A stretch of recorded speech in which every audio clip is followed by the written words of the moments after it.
प्रातः स्मरामि हृदि संस्फुरदात्मतत्त्वम् सच्चित्सुखं परमहंसगतिं तुरीयम्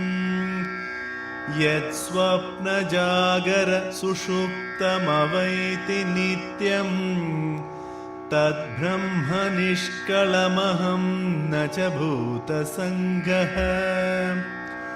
प्रातर्भजामि मनसा वचसामगम्यम् वाचो विभान्ति निखिलाय यदनुग्रहेण यन्नेति नेति वचनै निगमा अवोचुः तं देवदेवमजमच्युतमाहुरग्र्यम् प्रातर्नमामि तमसः परमार्कवर्णम् पूर्णं सनातनपदं पुरुषोत्तमाख्यम्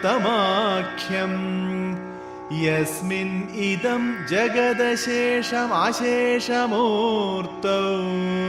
रज्ज्वां भुजङ्गमिव प्रतिभासितं